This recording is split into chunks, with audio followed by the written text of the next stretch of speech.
bring you the men's quarterfinals between Graham McNerney, Adam Morgan, and Chris Humphreys and Philippe Osses-Konig.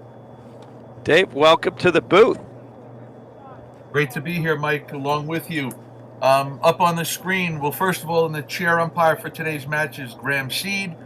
This is a men's quarterfinal match, which will be 2 out of 3 tie-break sets.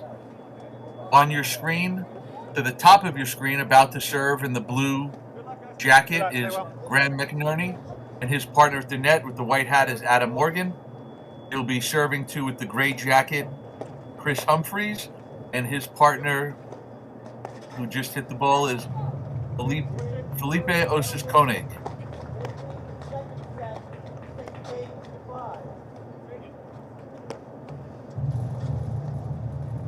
Quick start here, huh, Dave? Just pow, we're right at it. Yeah, we're coming in hot, as they say. Yeah, I think everybody's a little bit eager to get out on the court to try to avoid some weather. That you see the court is a little bit wet, but it's looks like the rain has stopped. And as we all know, as much as they don't like playing in the rain, we don't really like commentating in the rain. You can't. A wet mic just doesn't work well, does it? There's not a lot to talk about. Yeah. A nice overcast day, dry court. There's going to be a lot. We could have a lot to talk about today. And I think both these teams are not new to the stream, and players are fans watching at home. These two teams are no strangers to going deep in draws. And just looking back at the schedule, I think Humphreys Osses-Konig won Westchester over Nunez and Powers. And McNerney and Morgan, they won Medina. They also got to the finals of the Chicago, another Grand Prix.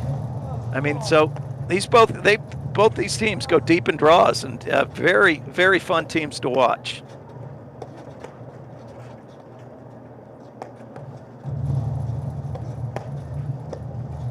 And I think, Mike, for everybody out there watching, we're 1 point into the match. And I think they're going to see a lot of points that are going to be very similar to that one, where, everybody plays, pretty good, solid, fundamental paddle.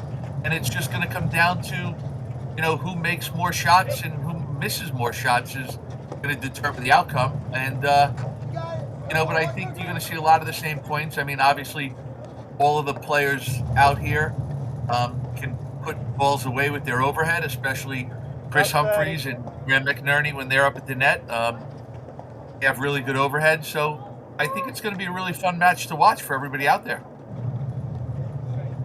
Yeah, with McNerney, we've used the phrase, or I know I've used the phrase, but we've talked about it a lot, that he is a bit of a Swiss Army or a chameleon, Swiss Army knife or a chameleon, that he can, he's got a lot of different ways that he can play depending on the partner and the situation. Adam Morgan, I think you know what we're getting from him. He hits a real kind of, he hits very rarely will he make a decision that is wrong. And an error will come down to an execution error rather than, decision error. Great two-handed backhand. Osses-Konig, we just saw a big two-hander there.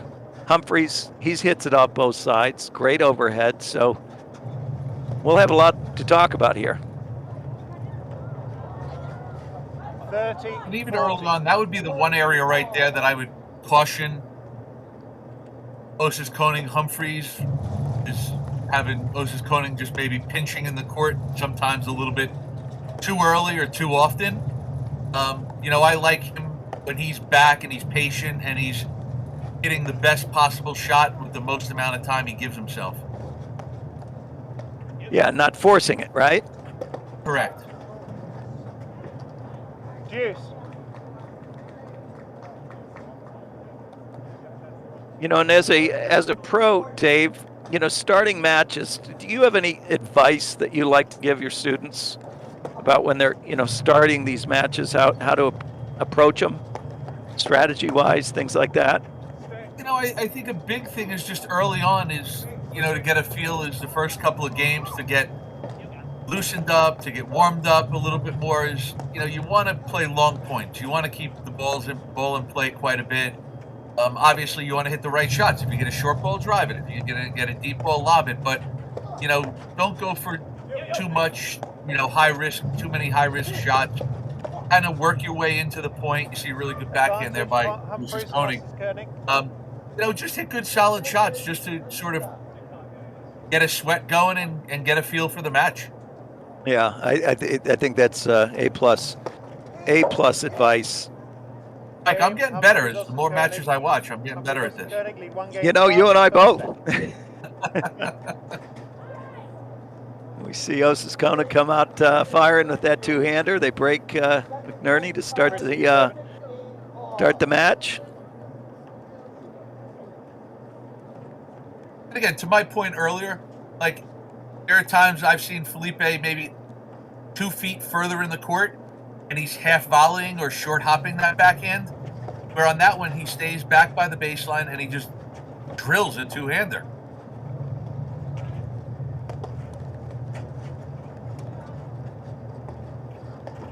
Love 15. I think going back to what I said earlier, Mike, what I meant by these points are going to be similar is, I think both teams are very methodical. They play very systematic.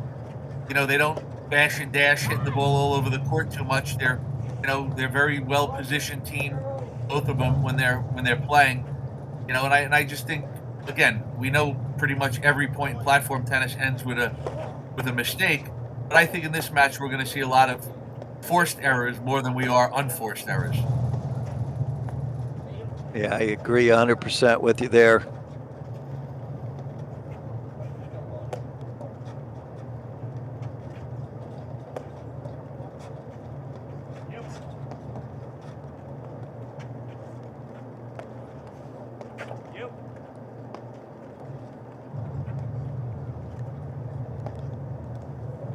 And I didn't mention that Graham and McNerney and Morgan did win Detroit as well.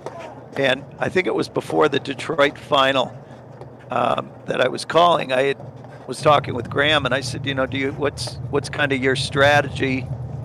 You coming out with anything, new? And he said, we're really more concerned about how we play, and then we'll adjust based on how our opponents are playing. And I just thought that was an interesting, to dovetail in our discussion about how, we coach teams to start matches. You got to worry about what you're doing first, and then make adjustments to your strategies based on your opponents. No, I like to say that it's interesting with paddle when you're playing where, you sort of have to have a little bit of a selfish mindset, meaning it's about me. It's not about them. They can only do what I give them. Yeah. So, Chris Humphreys can have the greatest backhand return in platform tennis, but if I fault 5 times to him, it doesn't matter how good it is because I'm still missing my serve. Yeah.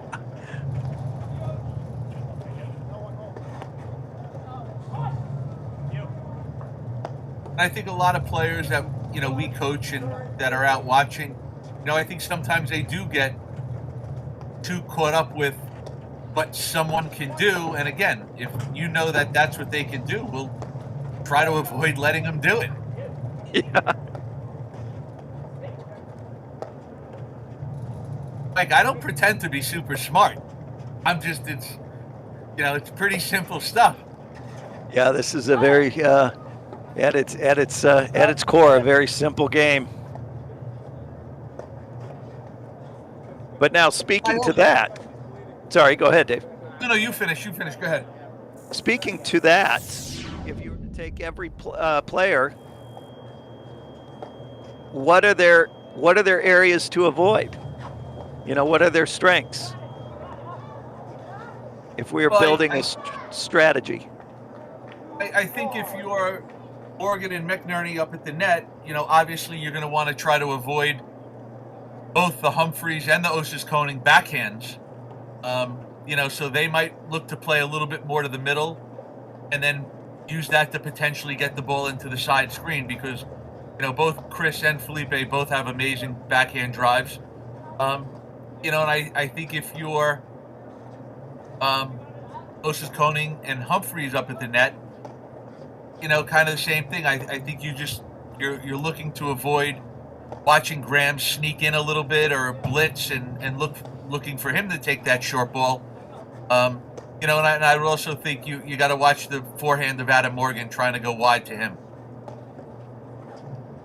Yeah, and if you're playing to McNerney and Morgan in the backcourt and you're in trouble, I think that's another thing we want to, where do you put the ball when all else fails and we're absolutely struggling?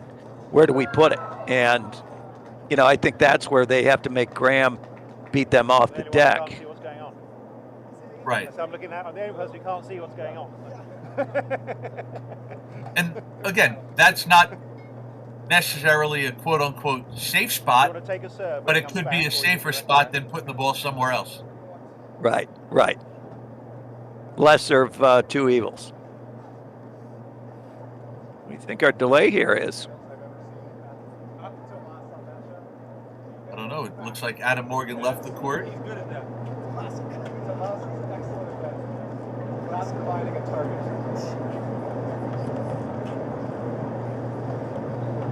Here he comes back, running back to get in the play. New way to ice the kicker. Sorry, guys.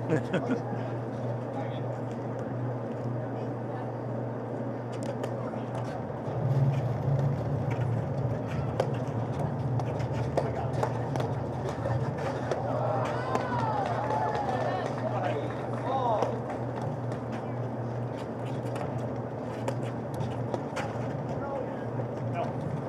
15-30. See the big spin there off of the paddle of Chris Humphreys on the overheads where that ball just jumped off of Adam Morgan's paddle. Yeah, you beat me to it. I was just going to say that's an error. That's a forced error based on that spin.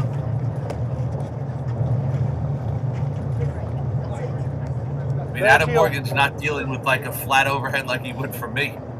Yeah.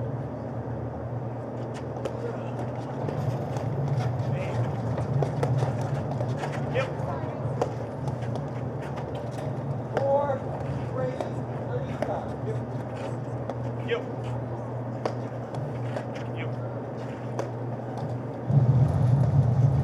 Watch. Boy, and you see that little cat and mouse game that Graham plays with his little threat of the blitz off of that lob. He blitzes off of his partner's drives. It puts a lot of pressure on that team at the net. Yep. Go ahead.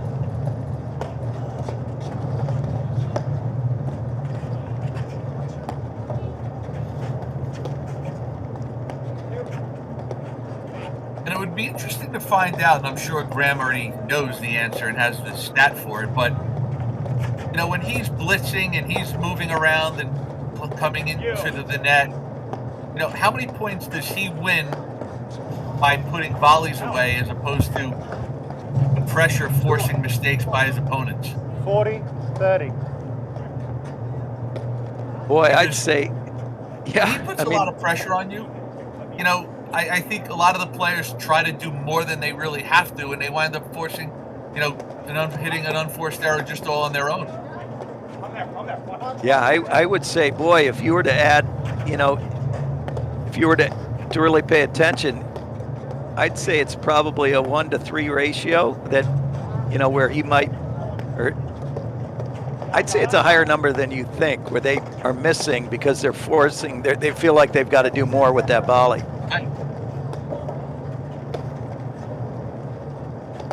Maybe it's even money. Let's say. And when he's moving forward, he's a big presence out there. He's long on the court. He's got long reach, big wingspan.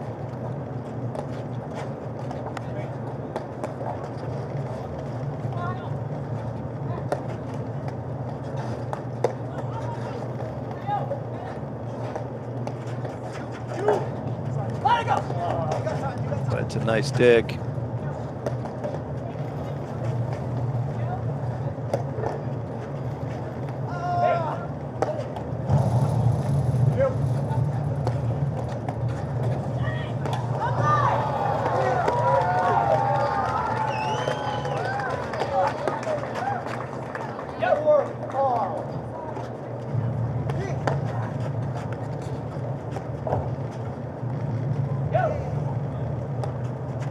When you can clearly see with Osses-Konig his lob strategy here, working almost all of his lobs down the line in front of his position.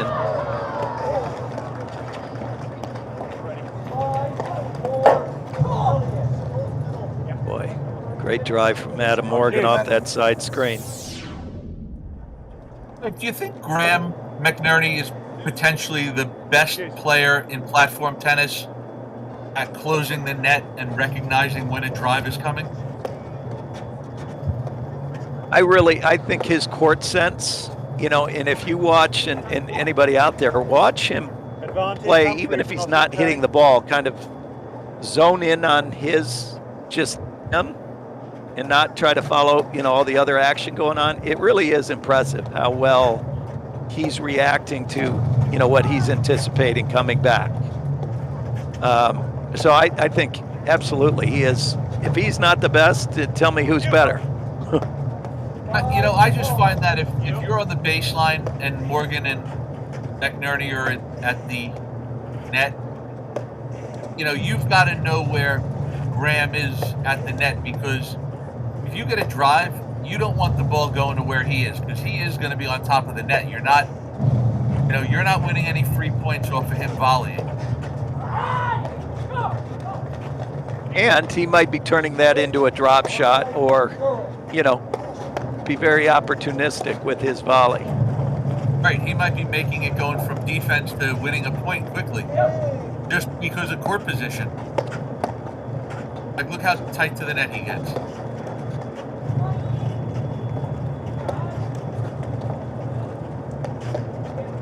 It also helps because of his height. He can get tighter to the net. That's game. Humphreys, Osses-Konig. They lead 2 games to love. First set.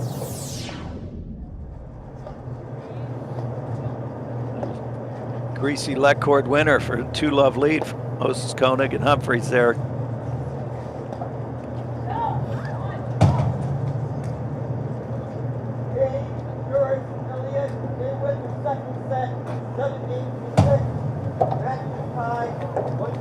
Like, I will tell you, though, I'm not going to be surprised if this is a very long afternoon of watching this match.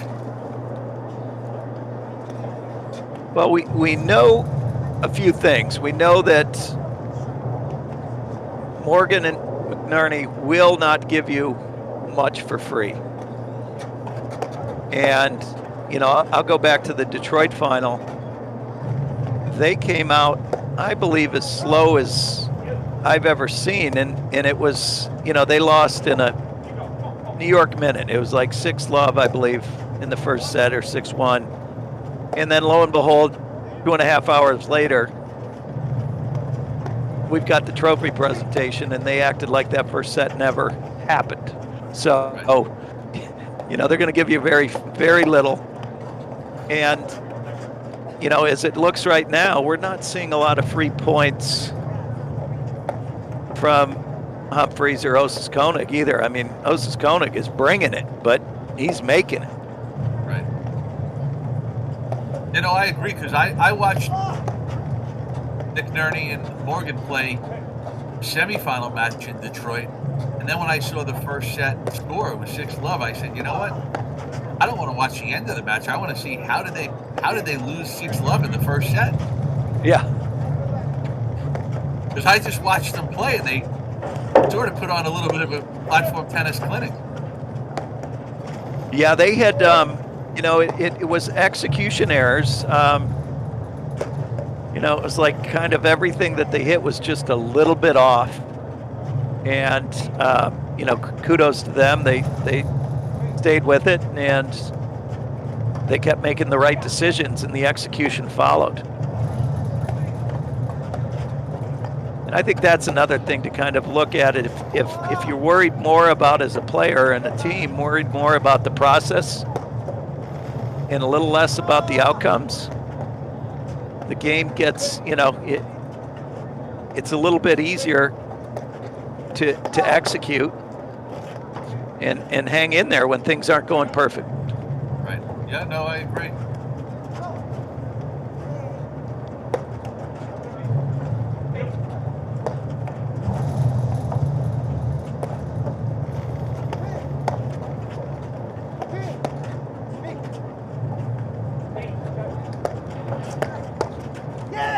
Wow. I think that's why we're seeing a lot of those lobs down the line from Osses-Konig to set up the big backhand by Humphreys. That's a great point.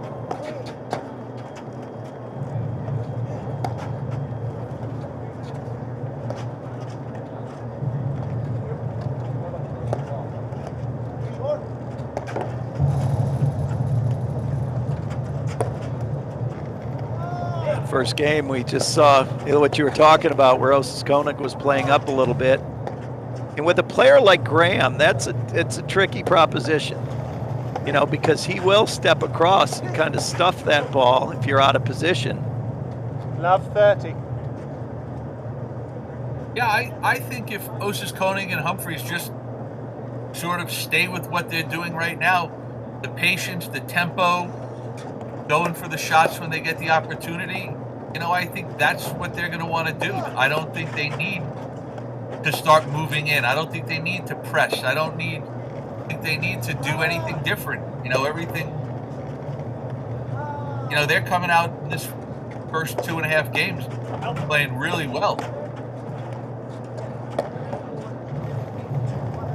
And Mike, to your point, they're bringing it and they're making it.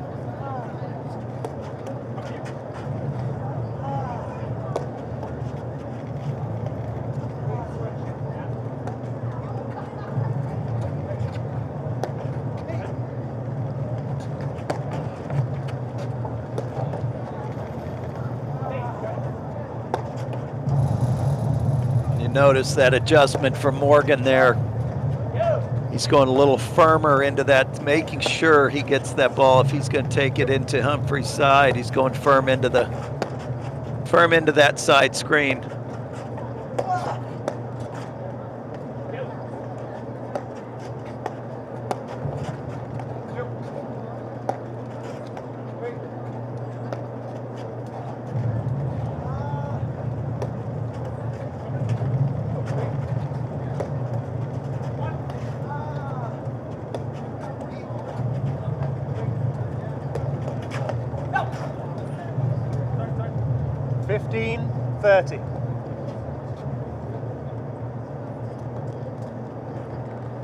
That's the one I don't know if I'm a big fan of. Yeah, he took the words out of my mouth. Osses-Konig's been bombing that two-hander all day long. Why is he reaching for a one-hander?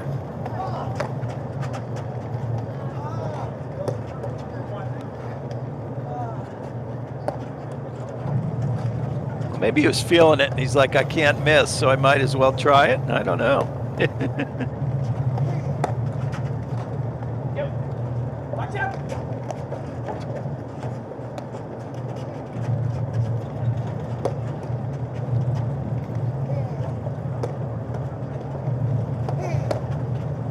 No. 15-40.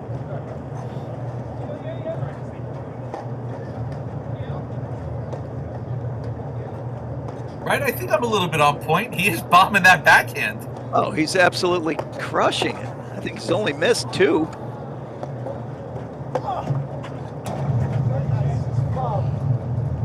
Boy, everything's coming up roses. Humphreys Osses-Konig 3 games to love in the first set.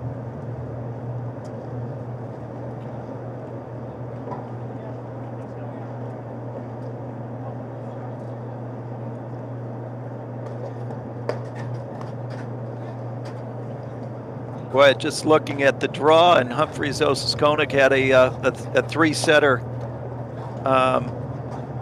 against Dabic and Pardo de Andrade. but they won 6-0 in the third set. So they were somewhat tested in their previous match, and so they've won 9 games in a row here. They're on a roll. That's a solid team too. Their second round match. That's a solid team. Well, we've seen a lot of Pardo. Enrique, he's been a constant here on the tour and on the live stream for the last month and a half, it seems like, too.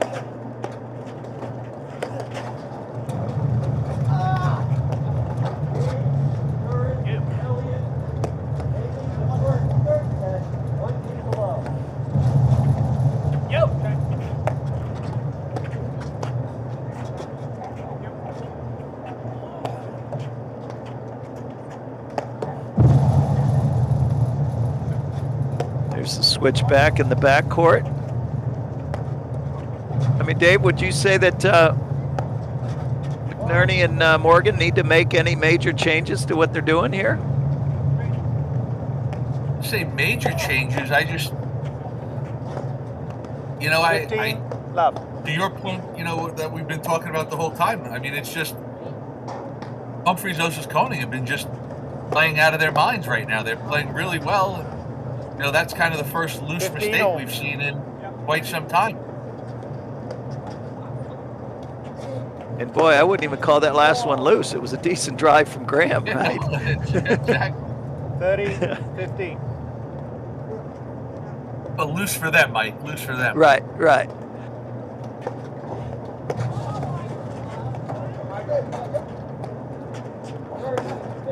You know, I think especially for the remainder of this first set, you know, depending how it goes, or, you know, I think if you're Morgan, McNerney, I think, yeah, you just have to just keep feeding balls to either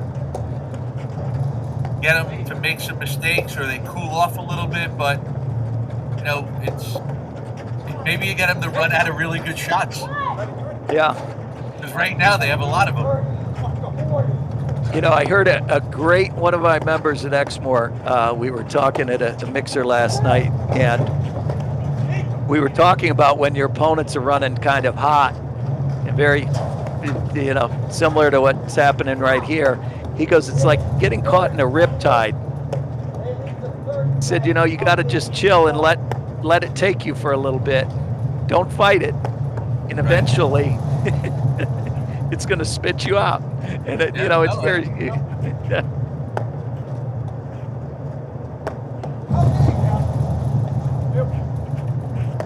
know, you kind of, I think for them is, you know, just by keeping more balls in play, making them hit more shots, get one more ball back, and just ride out the storm, kind of what they're dealing with right now.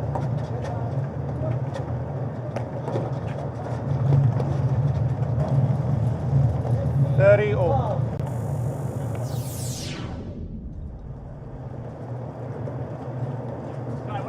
30 all. Sorry. I think if you're McNerney and Morgan, I also think the more balls you force them to hit, maybe you get them to become a little bit more impatient, go for a ball maybe a shot or two sooner than they would like to go for it. But, you know, I don't think there's a whole lot, you know, that they're really looking to change. I mean, I don't think they started out playing a game plan different than what they played normally. You know, they didn't say, hey, let's try this, and if it doesn't work, let's go back to. I think they're playing 30-40. like this game. We've seen a couple of loose mistakes, but everybody's been playing the same, you know, the same style of play.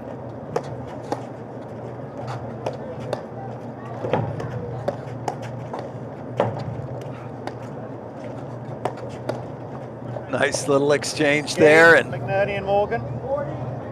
boy, Humphreys also quintessential 3 games to 1 first set. Adam Morgan drive. Well spotted.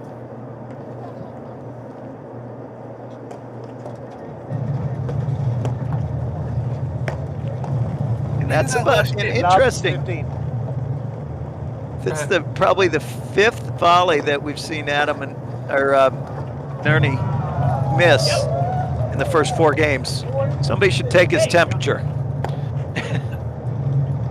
He doesn't miss many of them, and Now, what I was going to say too is you go back to that last game, and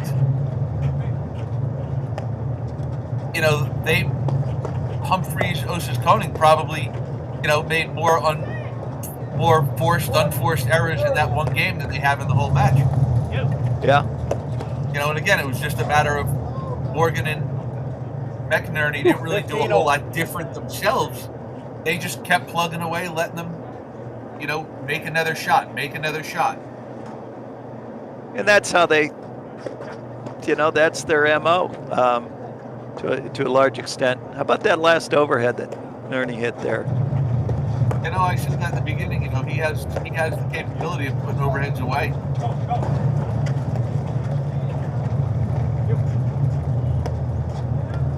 Now, would you agree with me in the sense that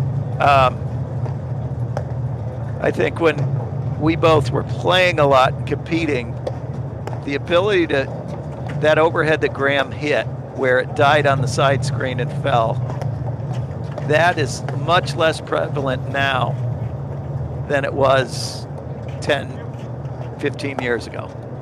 Absolutely. Absolutely, 1,000%. Back 10, 15 years ago, there were only a few people that could actually do it consistently. Dave Keevans, Brian Uline come to mind. Yep. John Milbank's another one. Chris Gambino used to be able to spin the ball quite a bit. And I think part of it was back then, because not as many people did it, you didn't see it as much. Where now, there's a lot of guys that have the ability to do it, and they're just getting to see it a whole lot more. 30-30.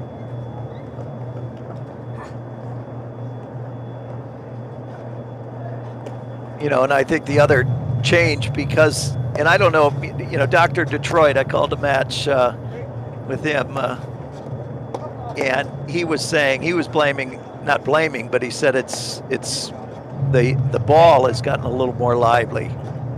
But I also think too that a lot of when people are looking to end points now, it's that cut drop, where it's landing in the front court.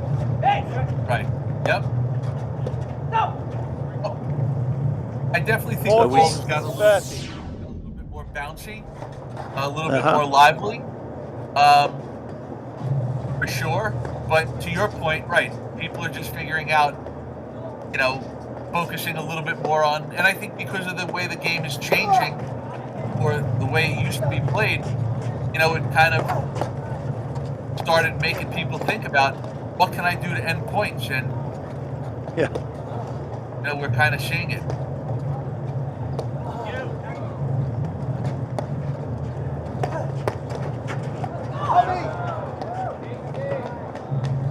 Well, I'd like to see here, you notice how lively, what a great drop shot from Osses-Konig there. One way that Morgan can kind of counter that move is really start hitting more balls to the space that Osses-Konig is starting in. And to your point, you had said earlier about Graham really doing and covering a lot of court. Sometimes rather than hitting the space to bring it at right at the drive stopper, because a lot of times they're leaving that space. Almost like, when you're playing someone that's very active at the net moving, you want to look to hit the ball where they're supposed to be. Yes. Advantage McNerney and Morgan.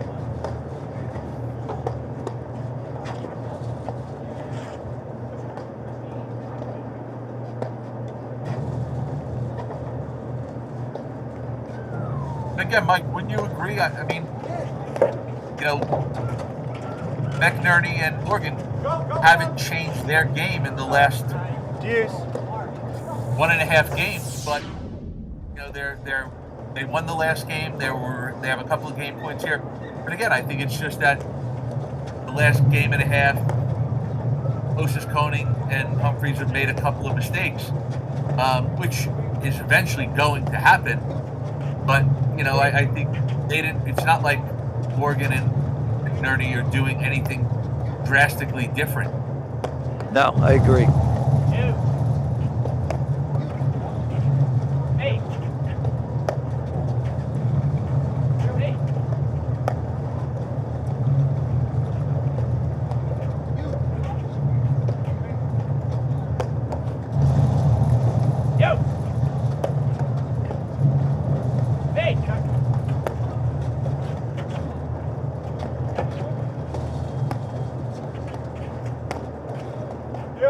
Yeah, we see Morgan and McNerney settling in a little bit better, and then Humphreys and Osses-Konig have maybe just closed, slowed down a little bit.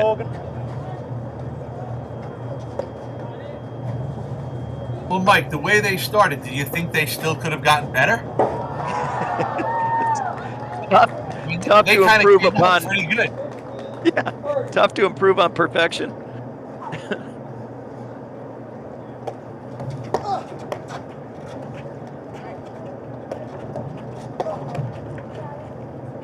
Game, McNerney, Morgan. Humphreys and Osses-Konig lead 3 games to 2 in the first set. Hey, Mike, did you know that volley has thrown 5 million balls to players working on their game? Don't get left behind. Get your reps in with volley. Whether it's day or night, you're in control of your training. Volley offers world-class training on demand, helping you sharpen your skills and level up your game whenever it fits your schedule. Ready to join the movement? Start training smarter with volley today. Impressive machine.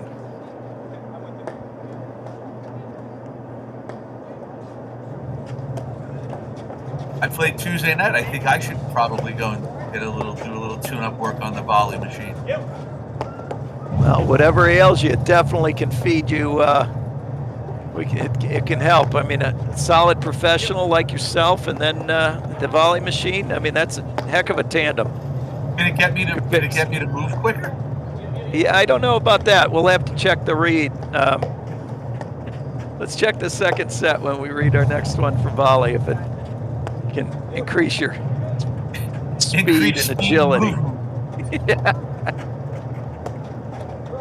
See, for me, I need a little bit more help in between the ears. I think that's a module that they're going to look to put in there too. It's like a sports psychologist type thing.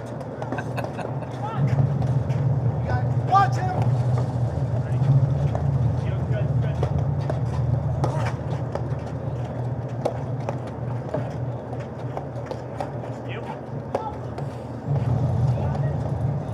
Boy, that constant pressure of the blitz from McNerney. You saw there twice in this 1 point already. I think if you watch like that sequence with Humphreys, Osses-Konig, like they never got jumpy. They were never reaching for the ball. They kind of just took their time, let the ball get closer to them, let it come to them. Wow, I like that look from Graham. Yeah, I think Graham's going to want that one back.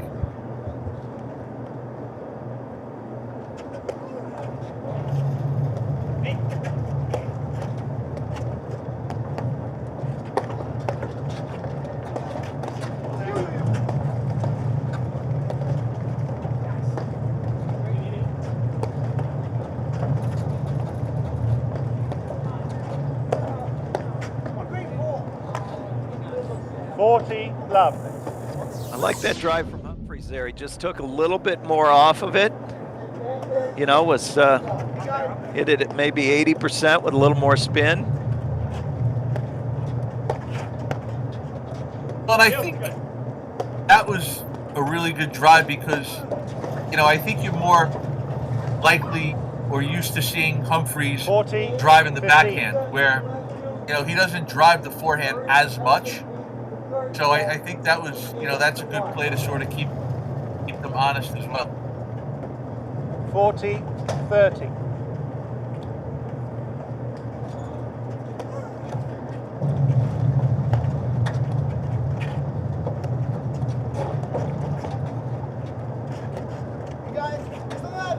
Smart lob from Adam Morgan there to get Graham. Oh. Game. Humphreys, Osses-Konig. They need 4 games to 2. We're going to switch balls, right? Like, I think that was a really big game for Humphreys, Osses-Konig. If you want, I don't know how you decide on the balls. Just if because, you, again, or if you want to switch earlier than 7. Reiterate what we've been talking about. You know, they're sort of in control of this match. I'm good for now. You know, they're setting the tempo. They're playing really well. They're firing on all cylinders. We're going to need a few more. And then they lost 2 games in a row. So, you know, I think that was a big momentum stop for them to stay ahead in this set. Yeah, and sometimes it's about stopping, those slides where they're slipping a little bit, and they righted the ship, and now they're Okay. really has solidified that break. All good.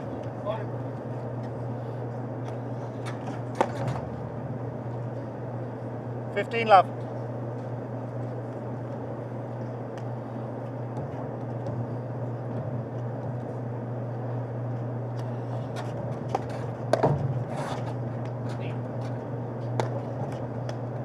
That sidearm serve, Adam Morgan was one of the early adapters to it, and he's one of the 15 all. That's right. there's not a lot of guys that are hitting that serve, and he's all in and committed to hitting it, and he hits it so well. Yeah, he stuck with it.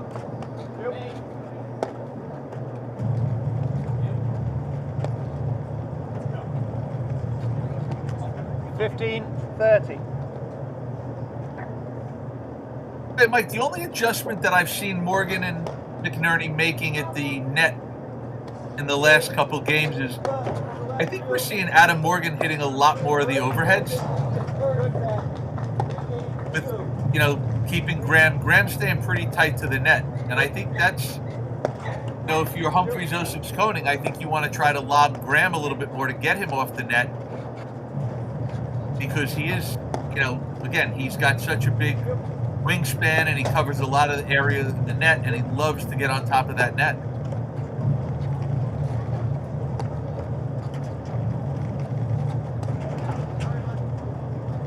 And you stop him from hitting shots like that. Wow. And he can do that. 30. Yeah. 45. Sorry, 40. My bad. 45. Sorry, my bad.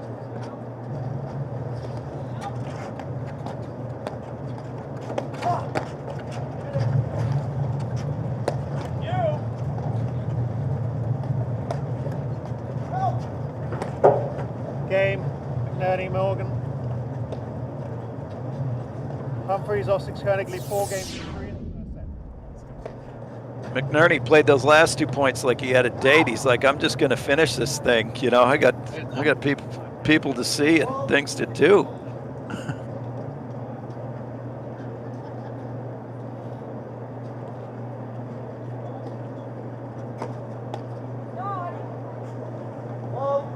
You see Humphreys, Osses-Konig, they're up a break here in the first set, men's quarterfinal from Boston. I'm Dave Broderick with Mike Raleigh. But Mike, even though they're up a break, this is the way I thought this match would play out. There would not be a whole lot of separation between the two teams. It might come down to a left court here and there, but this is kind of what I expected this to look like. Well, I think, of the 7 games we've played so far, Osses-Konig won 2 of them on left court winners and skipped over a paddle. So 2 out of the 7 truly have been won by, and that's not counting the other ones that have happened, throughout the course of the games. But right.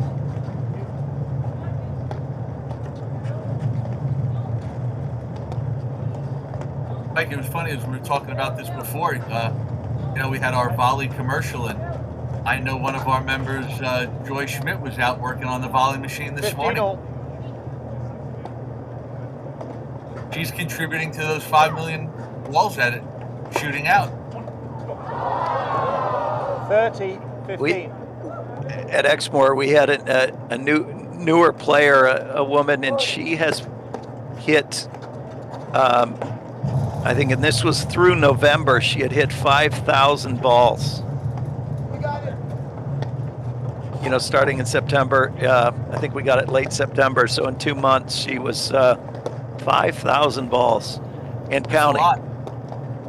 And I can tell you, it's transformative as far as her comfort level on the court. 14-15. As long as she's not creating bad habits, it's all good.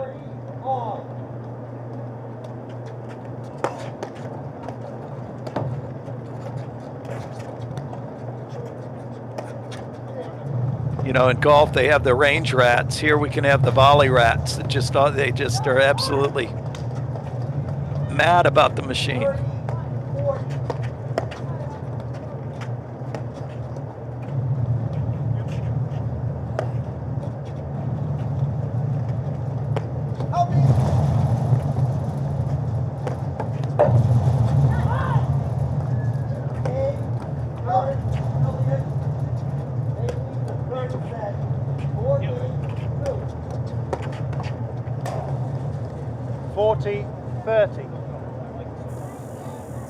Boy, that two-hander is just so quick.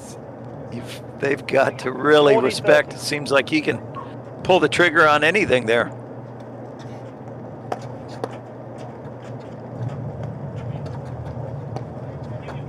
Again, to your point, that's one of the reasons why I like when Osses-Konig takes his time and he lets the ball come to him and he doesn't try to press. They lead 5-3 first set. Because he really doesn't need to, right? Right.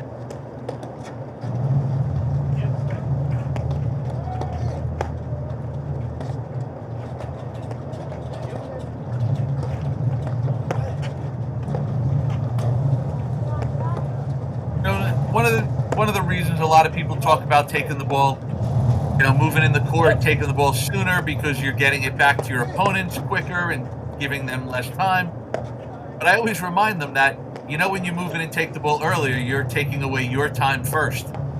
Yeah. Well, and then also if they're taking it on the rise, they're not utilizing the height of the bounce. They can then drive the ball out over the net as opposed to lifting it up. Love 15.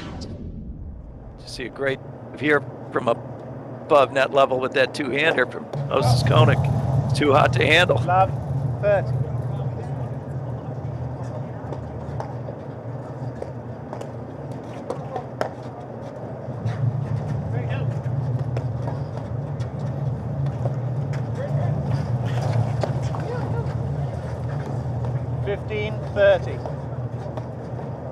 Well, they dodged a bit of a bullet there with that miss volley. Yeah, I think we should, sort of put that one in the back of our head and remember that maybe in a little while.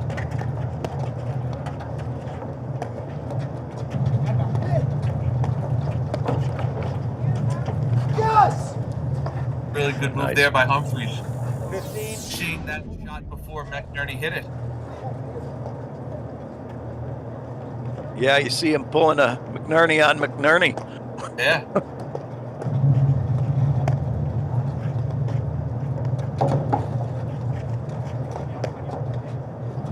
Take us to a set point here, huh? Yeah. 30.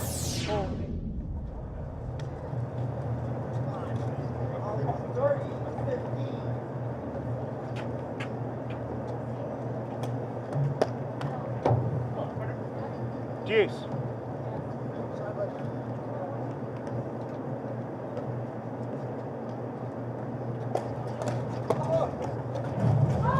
Help!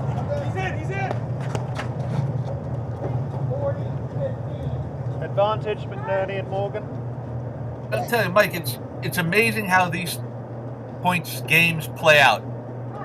It was 15-40, maybe 2 unforced errors, a really good play by Graham, and now it's gone from set point to where it's game point.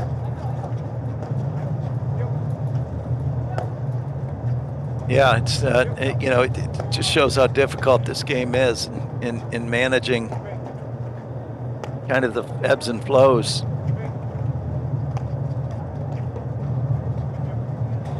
But I think if you go back to the 15-40 point beforehand that Osses-Konig hit kind of falling away, I think if you gave him the ball back and said, what would you do differently or nothing or hit the same shot, I think he would hit a different shot. Yeah, he would think he'd reconsider. Yeah, and I also, think that for everybody out watching where, it's like, well, it was 15-40 and kind of get away with it, but I bet you he's changing his shot, even at 15-40. I agree, because you can't afford, a similar ball there. Humphreys and Osses-Konig lead 5-4, first set. he wasn't extremely balanced on this one. Making the third set 5-2. Really big hole there for McNerney. Morgan down 15-40, facing 2 set points. They come back to hold and make it a 5-4 first set.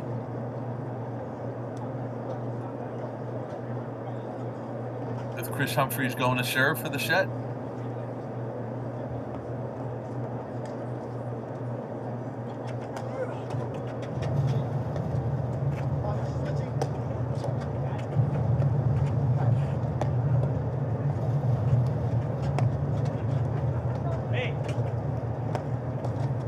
Boy, Humphreys can really rotate that ball on that overhead, can he? Yeah, no, he's got a good variety with his overheads, and he can put a lot of pressure on you at the baseline a lot of different ways.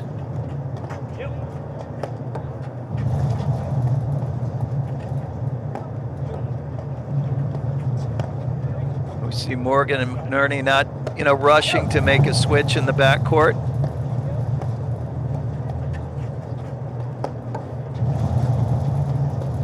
Just present a slightly different look for the team at the net there.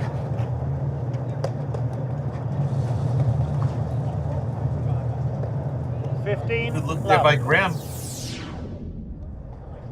I think he would hit that 1,000 times out of 1,000 times. It's just an execution error. If we gave him the same ball and said, "What would you do it this time?" he would say, "Just aim higher over the net." Yep.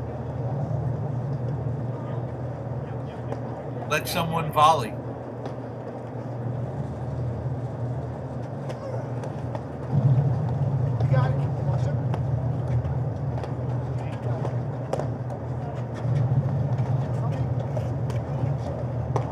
So Dave, Humphreys and Osses-Konig, they were a little bit late, what I'd say late starting and getting into tournament play.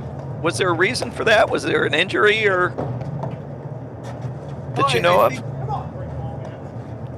No, I think the two of them have discovered Padel a little bit, as much as I 30 love. probably shouldn't say that on live air. But yeah, I think they were playing a bunch of Padel, playing some tournaments. I know they both like it quite a bit. Did right? And I think they just sort of eased their way into the season. 30 love. I mean, there's, something to be said. I mean, the season, as we all know, is a long season. It really spans from October and, depending on the tournament, into April. That sometimes you'll see players that play and then they get kind of a little burnout. You see them finding their stride here, hitting their stride. And as you were asking about, was there any specific reason? And I was sort of explaining at least what I thought it was potentially from. It made me think about where it's like, these guys might not even be into mid-season form yet, and they're doing really well. But I also think, to your point, the season is so long. Do you think, when it gets time for nationals, do you think it's the team that's in the best physical shape or the team that's in the best, mental rest?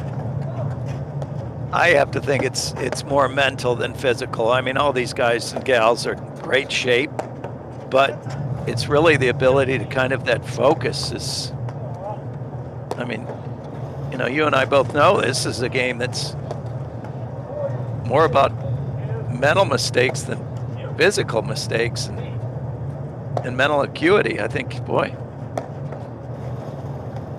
So to answer your question, I think it's the mental. Yeah, and when we talk about the mental, it's not, it's not that all the men and women players don't know what shots to hit, but sometimes it's like, all right, this is the 5 millionth ball I've hit on the court this season. I'm going to go for more than I should and just kind of make an uncharacteristic mistake.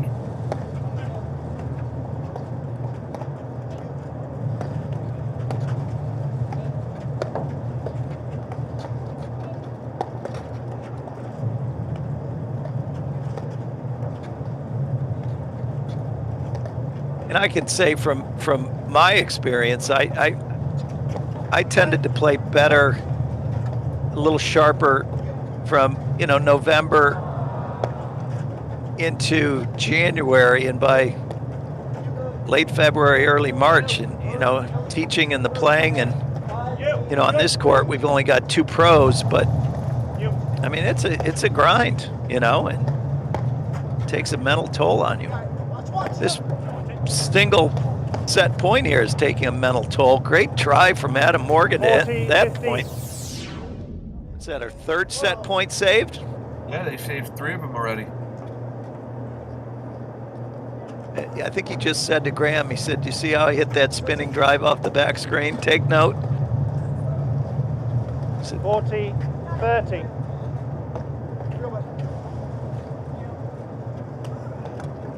Help me!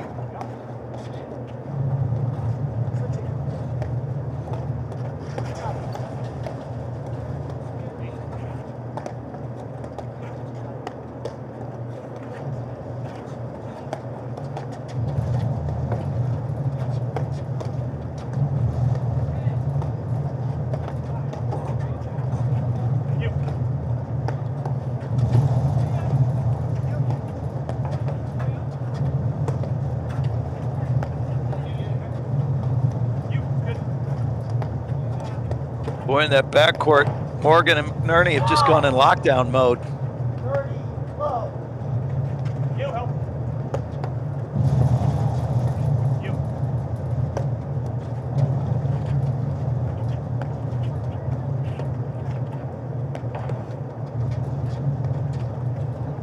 It looks like just looks like they, they're sending a message of, hey, we know how hard it is to win a point. Win it. But we're not going to make a mistake.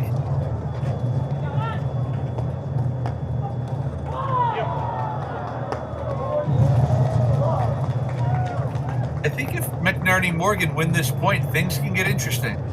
Oh, this could get very interesting.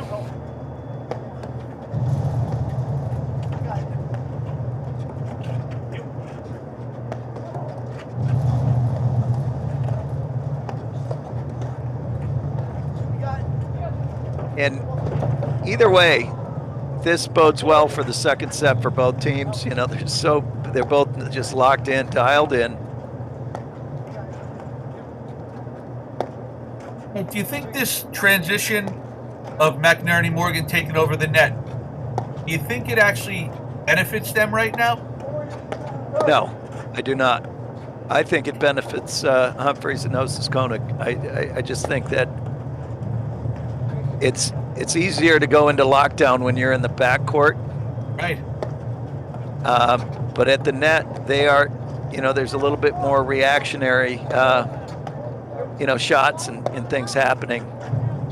I think when we go back to talking about, the mental aspect of it, when you're at the net, both of these teams,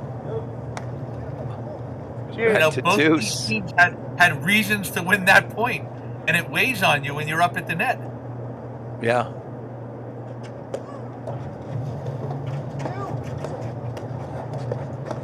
Boy, you notice the switch in the backcourt there.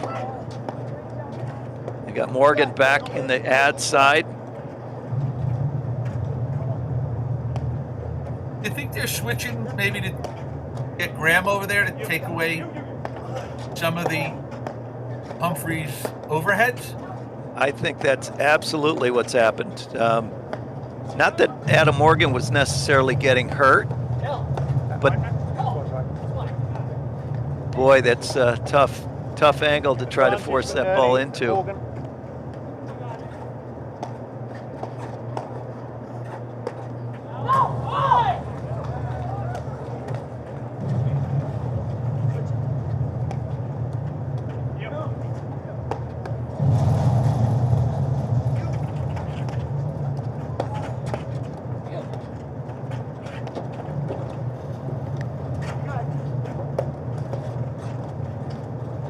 Nice little series of overheads there. Oh boy. Game, McNerney and Morgan.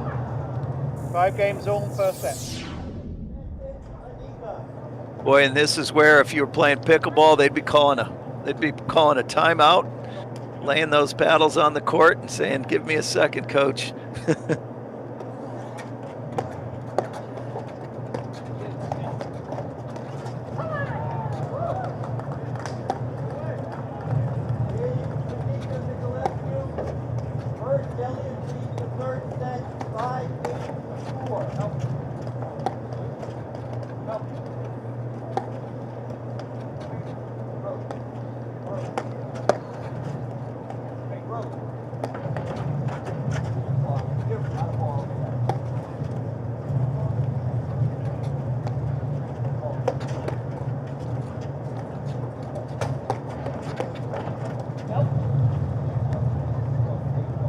It's a great eye for Morgan there to let that ball go.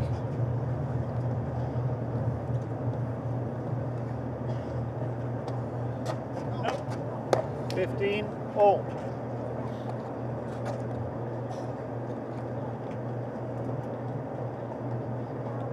Like everyone's getting a first-hand look at why they say serving for a set of the match is the hardest game of the match. Or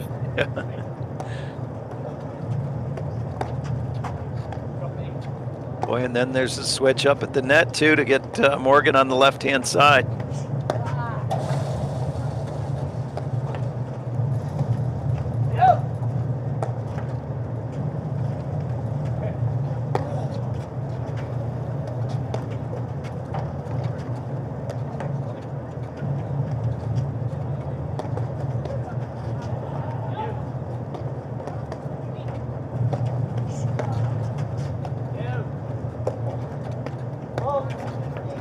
Well, in our early little discussion about Graham and his reading of, what's coming off their opponent's paddle and closing on that net.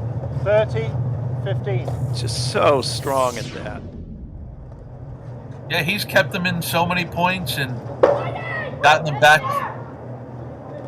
sort of balanced and reset by cutting so many of those balls off.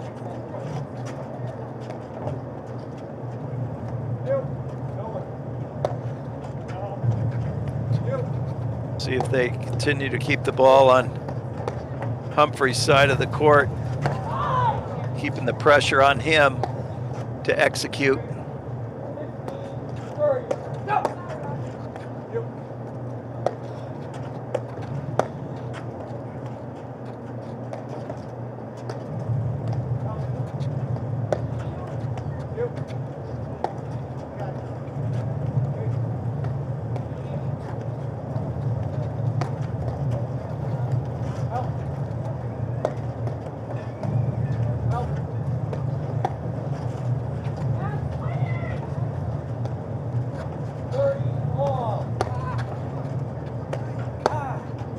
Good volleys from Morgan there. Made those look easy, didn't he? Yeah.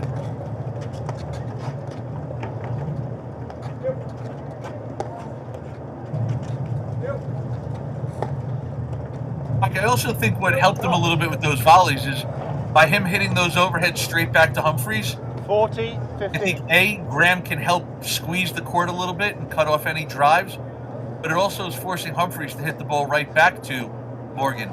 If Morgan tries to go and hit that ball cross court, now they have to worry about angles. Osses-Konig has a bigger part of the court to hit to, and I just think it leads to whole new problems.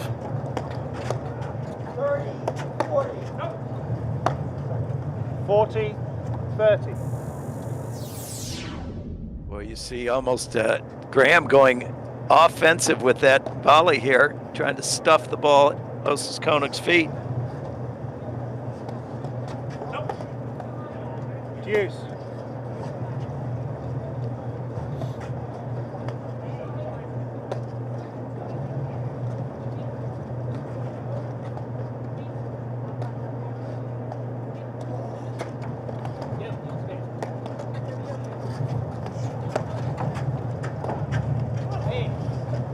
What a volley.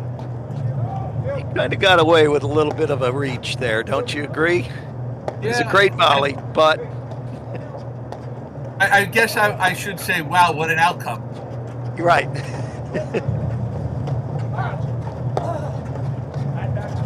Well, and again, it's just a silly game that we love and we play and we watch and we coach. And you know, a couple of minutes ago, Humphreys Osses-Konig had 5 set points. Now, you know, Graham's reaching for balls, hit the end of his paddle, landing on the line.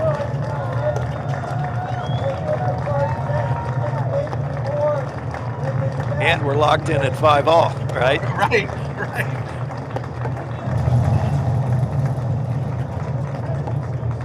And it's you know, Graham's hitting that volley. As soon as he reaches for it, he didn't hit it the most solid of all the balls he hit today, but he knew it was going in. And you have Humphreys and Osses-Konig going, why is it going in? Why and how? Right?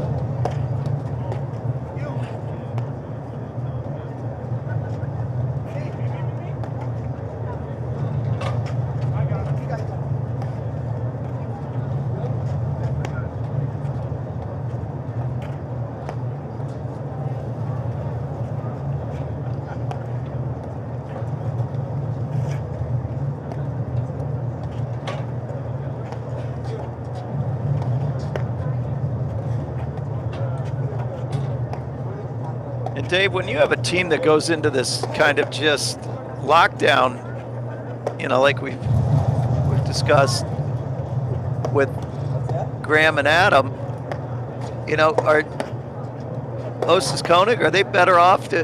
Wow, great drive. There's no locking that down. McNerney and Morgan. Again, but that was a well-spotted drive. Yeah. But, you know, are they better off as a team? Are they better off up, or are they better off in the baseline?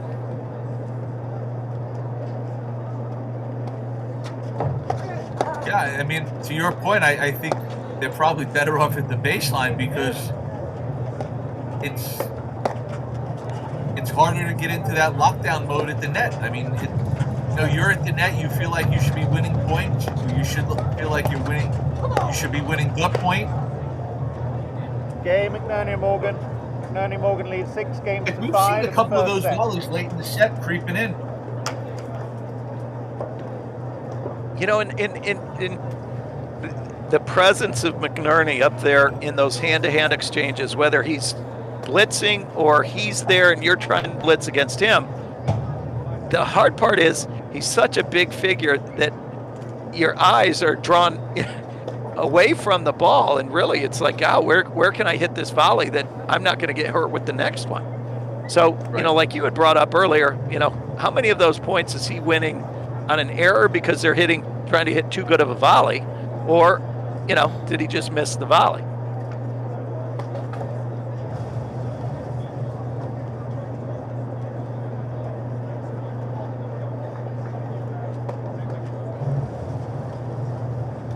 All right, Osses-Konig to serve, 5 serving 6 here. I believe they're serving now to stay in the set.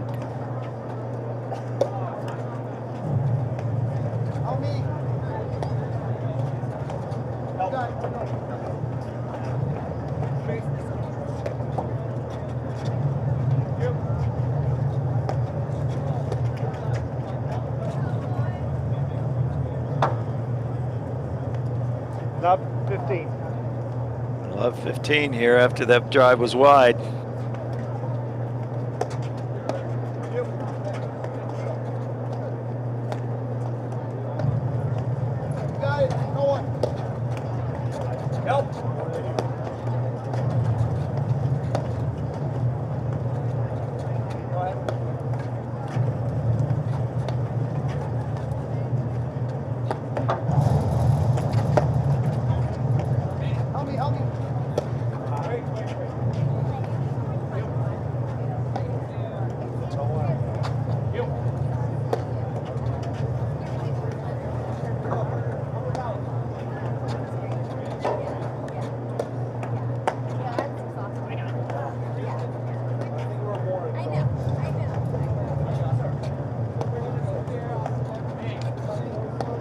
You know, Dave, one of the shots that I'd like to see a little bit more out of Humphreys is for him to be hitting that kind of aggressive slashing overhead at Graham's left hip. You know, as a lefty, where that ball, if Graham lets it go, it's hitting the side screen and running into his body. Right. I just think that, you know, he is a big guy, and if we could get that ball kind of into him and not letting him extend out on that forehand with the switch to the deuce corner, it would be a smart play. Love 30. We had a lot of success with that lob down the line. Yeah. I may have liked to seen Humphreys take that overhead. It just left too much court open for Osses-Konig to cover.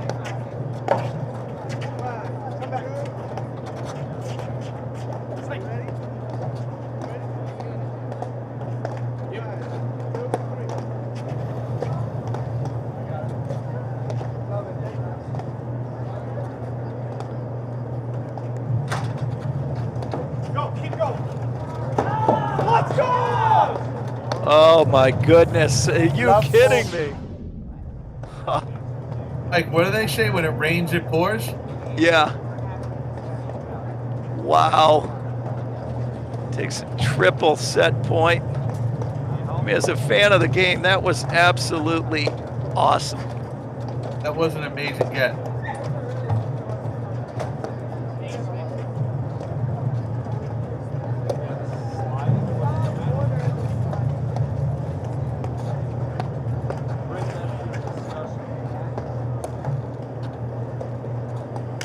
Game. Boy, that First is set. game. McNerney and Morgan, 7 First games to set. 5. We'll be right back in just a moment after these messages right here on the APTA YouTube channel presented by Joho. At Volley, we build tools to unlock your potential. The new Volley PTI feature breaks down your game like never before. Ever wondered, which partner has impacted my PTI the most? What's our win percentage as the favorite or underdog? Do I perform differently in 2 or 3 set matches? Now, it's all at your fingertips. The PTI tool is free to everyone. Download the Volley app today and level up your game. We'll see you on the court. At Corient, wealth management begins and ends with you. We believe the more personal the solution, the more powerful the result. We treat your goals as our own. We never lose focus on the life you want to build. And our experienced advisors design custom-built strategies to help you get there. It's time for a wealth management experience as sophisticated as you are. It's time for Corient. Good for now. We're going switching off. Welcome back to the APTA Tour. We're here at the Boston Open in Weston, Massachusetts, with this quarterfinal match between McNerney, Morgan, Humphreys, and Osses-Konig. We had quite a turnaround there. I'm Mike Raleigh with Dave Broderick. Dave, what are your thoughts on that first set? Wow. That was a pretty incredible set. I mean, you got to give it to McNerney and Morgan for hanging in there. You know, you have to think that Humphreys, Osses-Konig are going to be a little upset with letting that one get away. I mean, they did have 5 set points. But, you know, like we talked about early on in the first set when Humphreys and Osses-Konig couldn't miss. You know, if you're Morgan McNerney, you just sort of have to weather the storm and give them chances to make mistakes. Yeah, it's so true. I mean, you know, they went out to Humphreys and Osses-Konig went out to a 3-love lead, I believe, 3-1, 4-2, and then, you know, Morgan and McNerney do what they do so well. They went into that lock mode. They switched in the backcourt. I think that's something that tactically, if we look at, it's a nice rip there from Osses-Konig, but tactically they made that switch in the backcourt. And they also switched at the net. You know, so I think it was a double whammy there. Their play got better with the switches, and then we saw a slight drop in execution from Humphreys and Osses-Konig. I definitely think Humphreys, Osses-Konig definitely made a couple of more unforced errors in the second half of that set. Mm-hmm. Your point in the beginning there, they were just swinging and making it. They were swinging for the fences. And they were hitting it. Yeah. Yeah.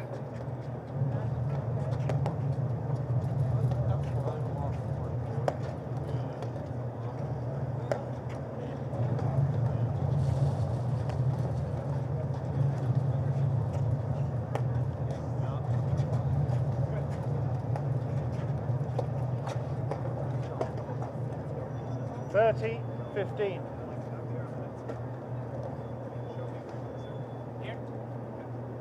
If you're just joining us, we have quarterfinal match. Here, Graham McNerney in the red, serving with his partner Adam Morgan versus Chris Humphreys, the lefty 40, with the light blue 15. long sleeve shirt, and his partner Philippe Osses-Konig there, who just missed that double-handed backhand long. Takes us to game point here from McNerney.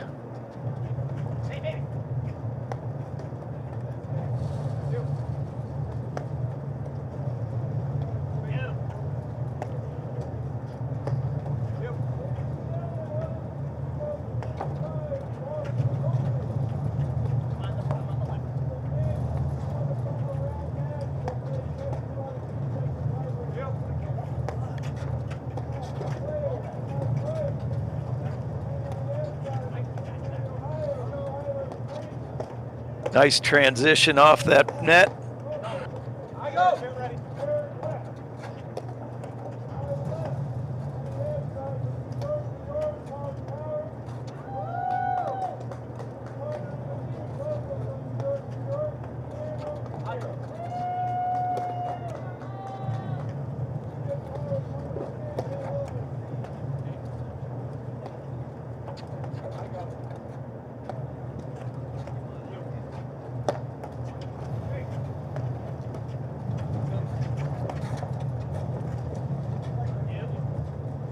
Well, you see how quiet, how still the hands of McNerney were on that transition volley.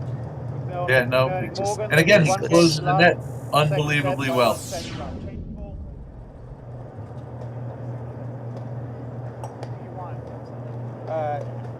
Boy, Just one, two. Yeah. this is it. I think this is you hear it a lot. Oh, this is a big game. But, for the fans of Humphreys and Osses-Konig, this game is huge. You hate to say it, Love won in the second set. It's a must-win game. But I might want to say right now it's a must-win game. Well, and they need to, reestablish that presence they had in the first, 7, 8 games of that set, first set. Yeah, and I think for them, they sort of have to put that first set in their back pocket, forget about it a little bit, and, come out and try to win this one. I mean, look, McNerney and Morgan still have to win another set to win the match. Yeah.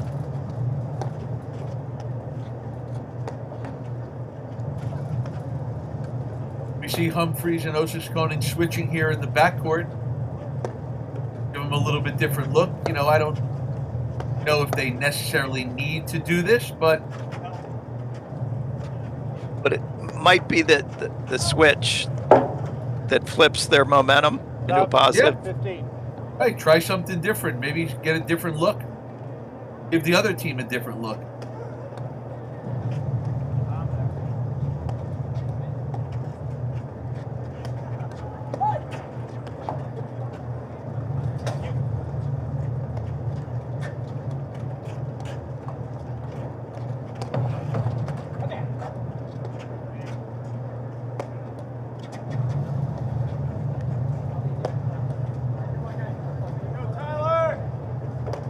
Switch in the backcourt.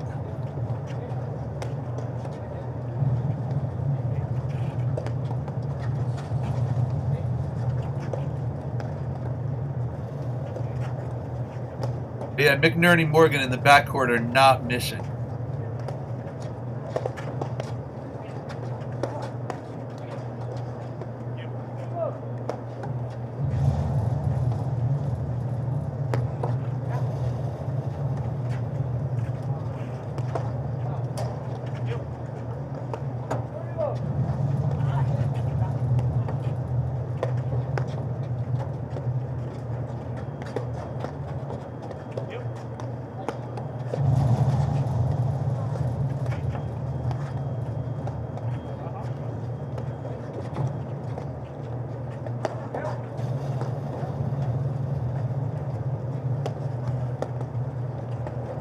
Boy, Humphreys is using that third panel slam into that side screen to really move Graham out of his corner.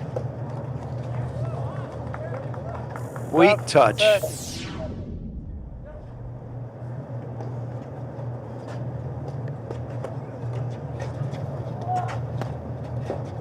Again, it goes back to what we talked about early on where, you know, when Morgan McNerney are at the net, you really have to know where Graham is playing because, like you see there, he's on top of the net. It's not a bad drive, but he's just hitting drop shots. But and what he also does too is it, in some respects, it takes the drive out of your hand. That, you know, if it's a borderline drivable ball, they can't afford to be driving that because of the threat of that, you know, his action at the net. Right. Boy, they're throwing everything at the kitchen sink at him, spin-wise here.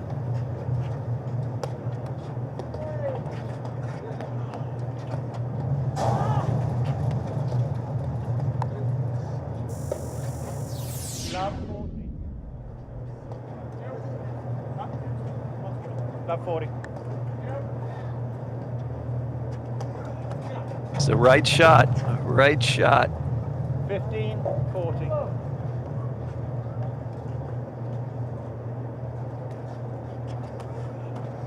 That could be the first unforced error out of McNerney in quite some time. I think the other one might have been the last one, was the drive off the back screen where I said he'd hit it 1,000 times out of 1,000, right? Wait! So for those at home, new rule 4 years ago, you'll watch this ball coming on the replay. Ball that lands in off the back screen that breaks the plane of the net. No, it went back over the net, so it's a loss. Sorry, I It's couldn't see. Yeah, no. Thank you. Loss of point for the striker. We're at 2-love here for McNerney Morgan.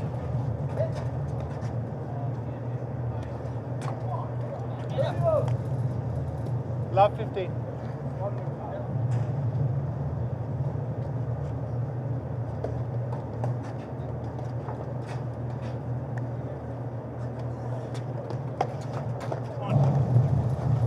Love 30. That'll get you right in a hurry, cracking forehands like that. Yeah, no, and I was just thinking about that even when that first serve there was a fault.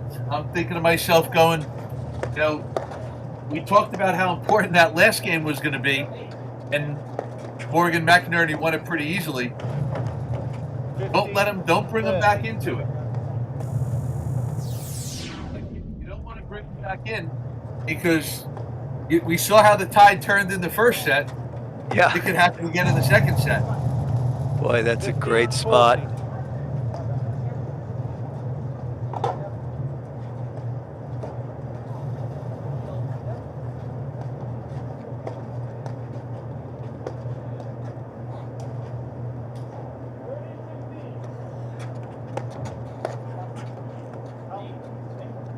40.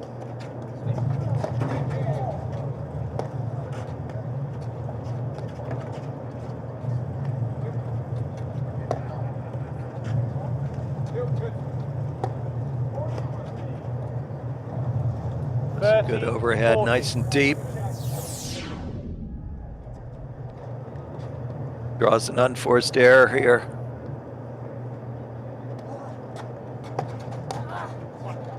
A little Again, Leckcord. Humphreys and Leckord's back. Osses-Konig. McNerney and Morgan lead 2 games to All 1 right, in so the we're second back on set serve by here in 1 the second to love. set. Let's see if Humphreys, Osses-Konig can get a hold and try to look to steady things out here. Really not a break of serve until you hold your serve, though. Right. Right? They got to validate here.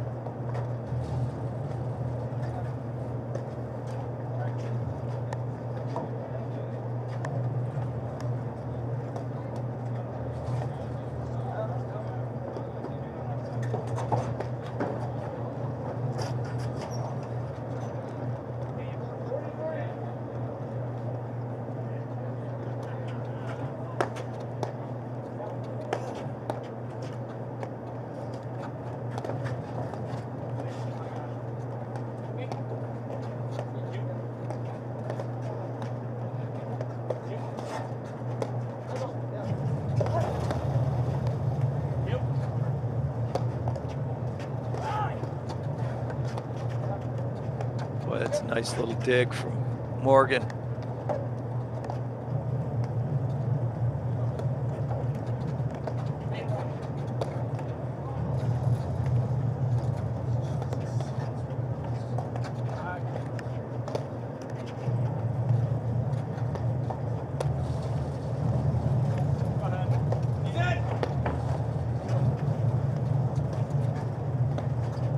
You know, great teaching tool here, Dave, is you hear the partner, nice little flick drive there, draws the ball in the air, but you hear the partner calling out the potential blitz coming.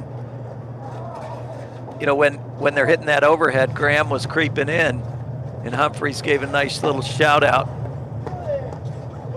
You see too often if your partner's, you know, sitting there hitting the overhead, that you don't see Humphreys turning around and looking at his partner hitting the ball. He's looking for that blitz, and he's very vocal about it coming. Right, if you're not the person hitting that overhead, you've got to be watching the other team to see what they're doing. 15 all.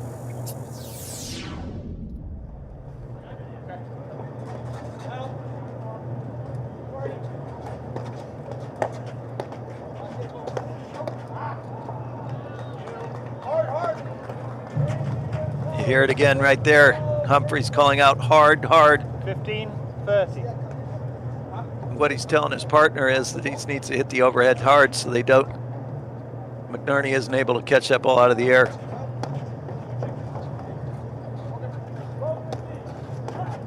If Humphreys and Konig don't hold here, do you maybe just start playing more from the baseline? It wouldn't be a crazy idea.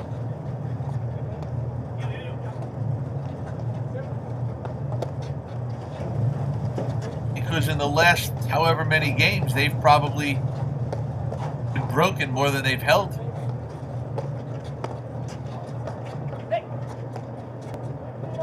And it takes one thing off the table, and that is the McNerney blitz.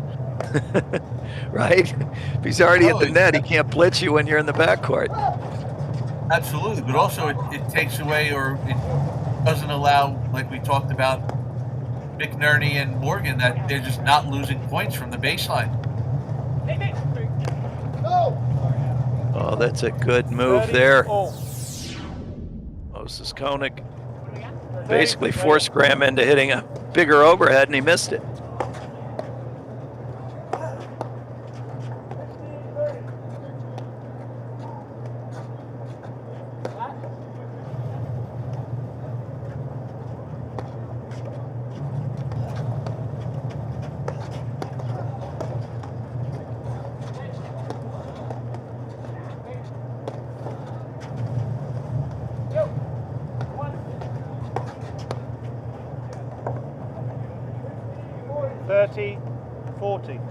There it is again. That play has worked really well for Adam Morgan. A Yeah, lot down the line, drawing Osses-Konig over to play it, the overhead, and then, you know, following it up with a drive cross court.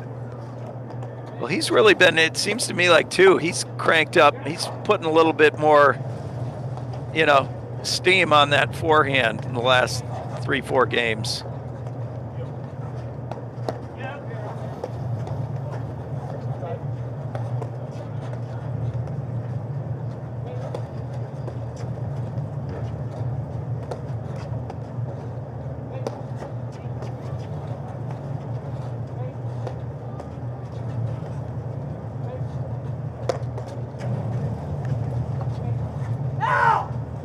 Deuce.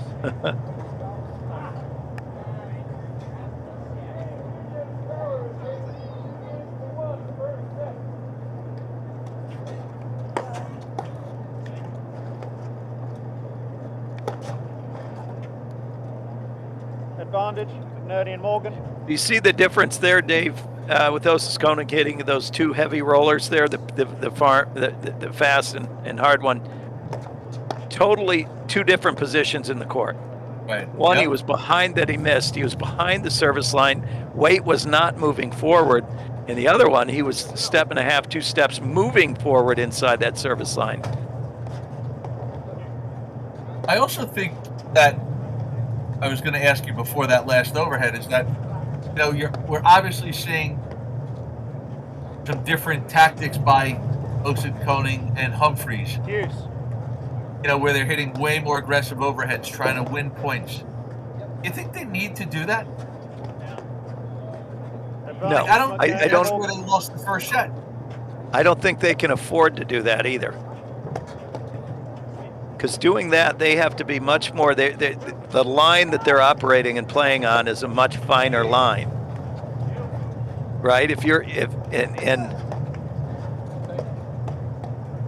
What got them into trouble was not necessarily the great shots that Adam and Graham had hit, but more, you know, some of those uncharacteristic errors. Absolutely.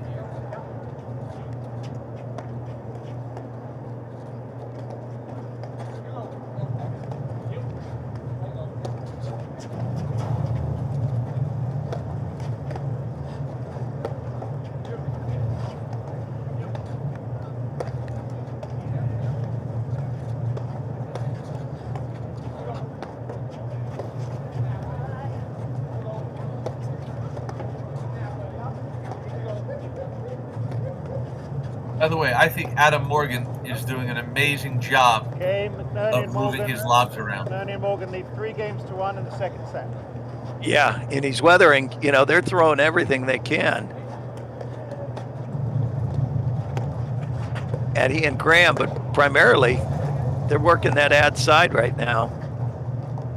And I mean, you saw how Morgan created that miss because he made Osses-Konig hit an overhead from one side of the court, and then he dragged them all the way over to the other side of the court. Yeah, definitely.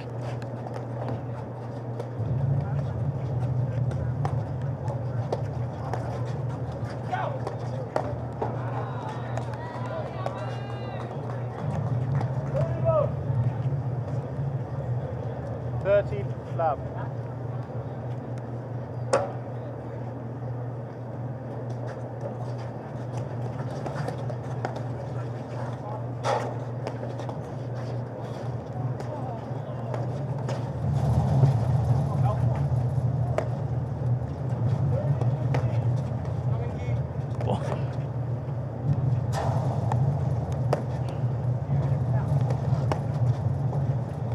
Graham's got to watch for that one. Might have gotten away with one. But that's his confidence, you know. He's like, I know he might drive it, but I'm going to be there right there to volley the majority of them back. 40, love. Well, and I also think on the baseline, they also know that Graham's going to be on top of the net as well. So it kind of is a deterrent from them. Game, Driving. McNerney Morgan, they lead 4 games to 1 in the second set, and by 1 set to love. Right, Corian is the official wealth sponsor of the APTA's 2024-2025 season. Corian is a fee-only wealth manager who puts their clients at the center of everything they do. Learn more at Corian.com.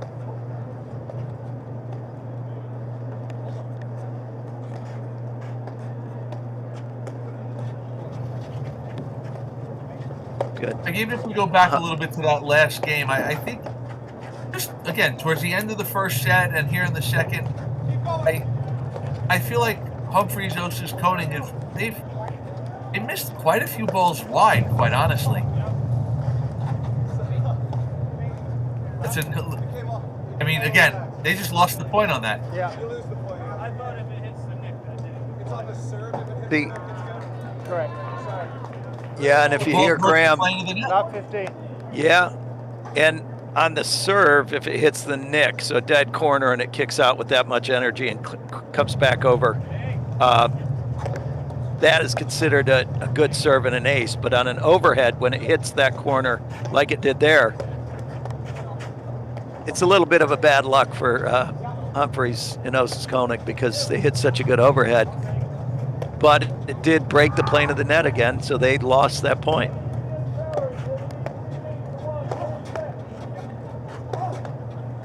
Come on. 15-all.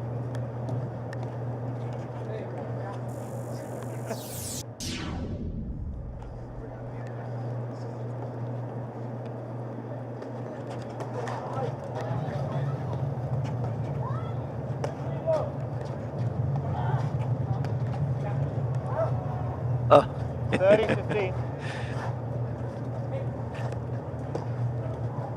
I think one category that Humphreys and Osses-Konig are winning are on the let cord winners, though. I mean, up to this point, they're probably 2-1.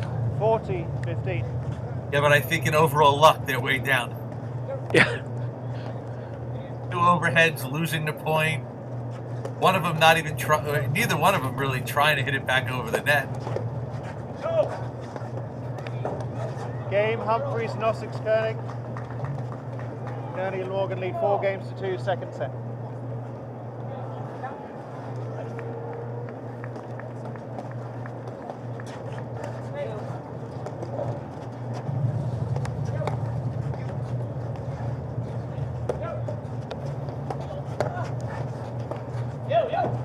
Great rip.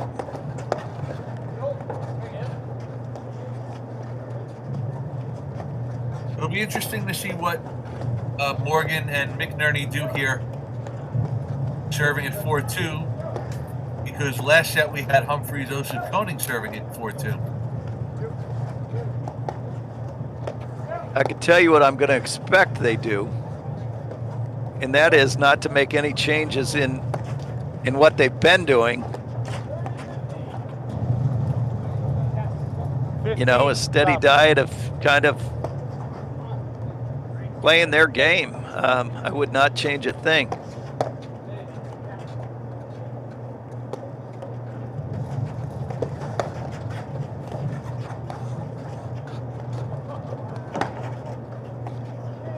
Lob half volley, get out of there.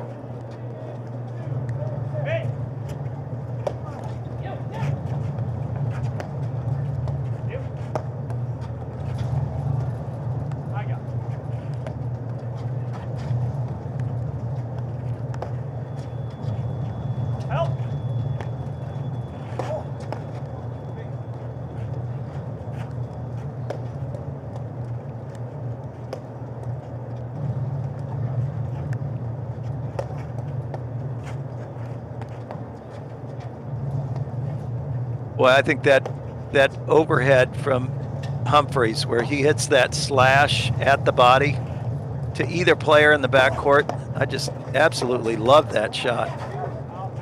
It's just such a hard shot to defend. I mean, you have to get out of the way of it, then you have to chase it.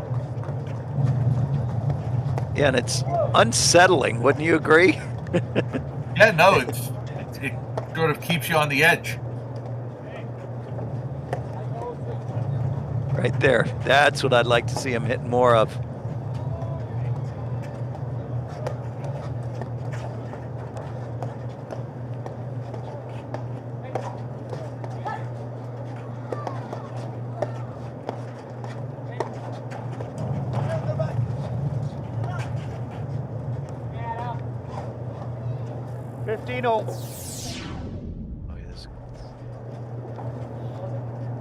There's that new transition game where Adam Morgan knew I'm not even coming in behind it. But I hit that forehand too well. Yeah. Oh, that thing was tattooed. That was out. That was out. That was out. 30-15. I saw it out.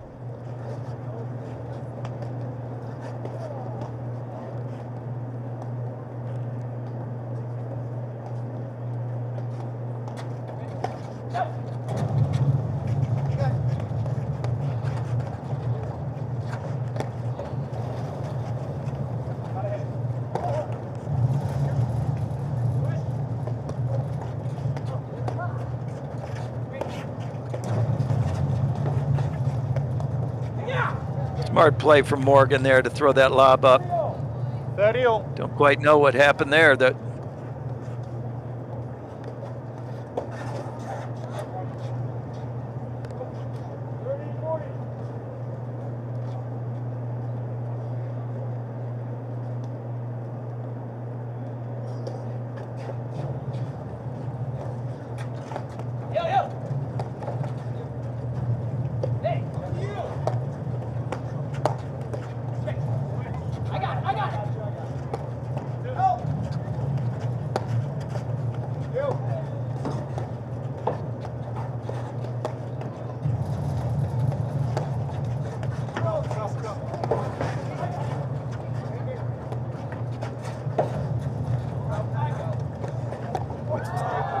got a little switch in the backcourt here from Osses-Konig and Humphreys. Oh.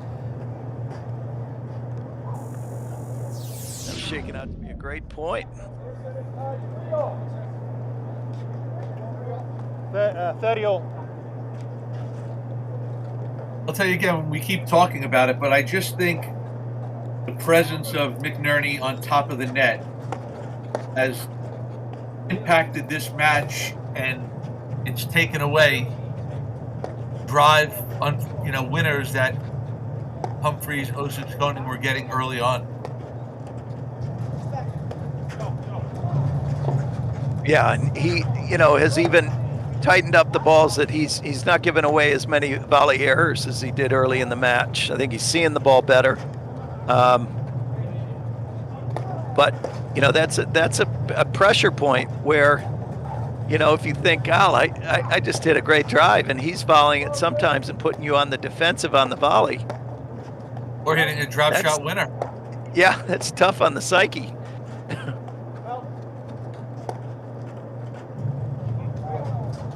Then it starts making you think, do I need to do more?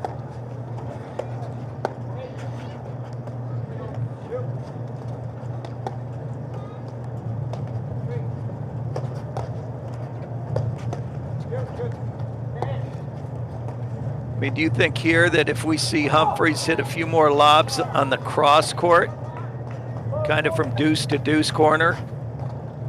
Yeah, I was just thinking about that, just to kind of soften it up a little bit. Maybe there you go. 30, Yeah. 40. Push Graham off the net a little bit. Because Graham moves so well side to side that it's almost like, Gal, you need to get him. You can't allow him to just camp out on top of that net. I think that was a really good decision there by Osses-Konig, because he got a ball that 9 out of 10 times he's probably going to drive. He saw Graham McNerney closing in on the net, and he threw up a lob to kind of get him off there. And again, if they have to just be a little bit more patient and do that a few more times, then Deuce. Yeah, that turns what most people equate that lob as being, or think of the lob as being a defensive shot. I mean, we clearly saw how Osses-Konig used that lob as an offensive. Oh, Graham, what a shot! This is just good stuff.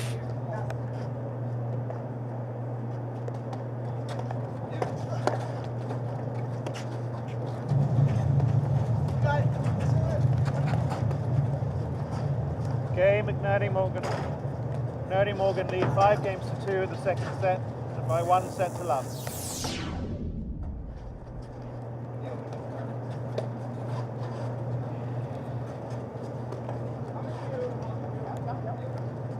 Boy, we're looking at a little 2-5 deficit here.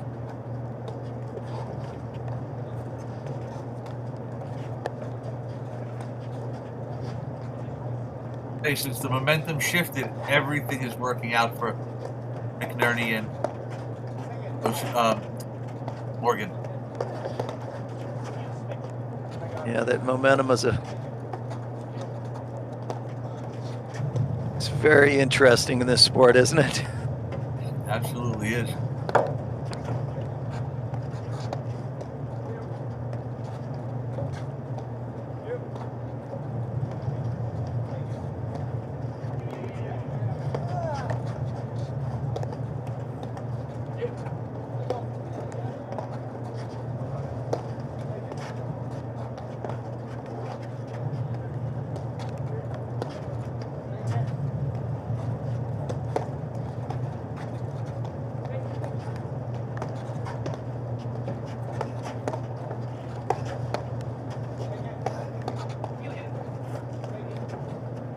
Good volleys.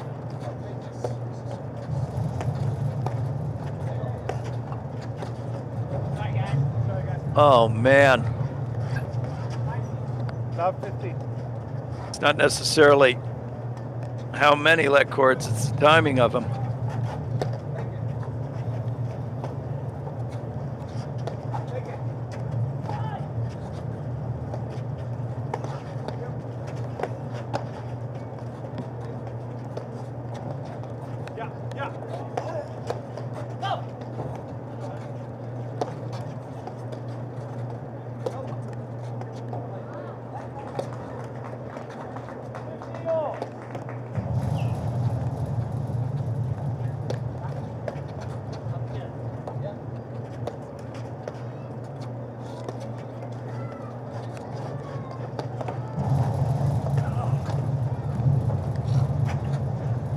Wow.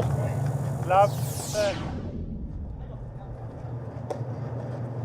Just see some more range from Graham McNerney there to be able to sky it up and hammer that thing.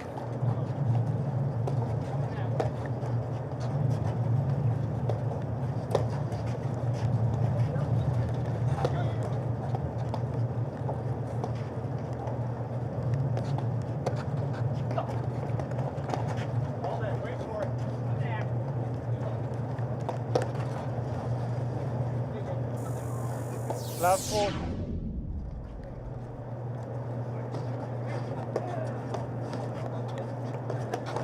And there's that move where he's fading away from it, trying to hit the heavy roller. 15, 40.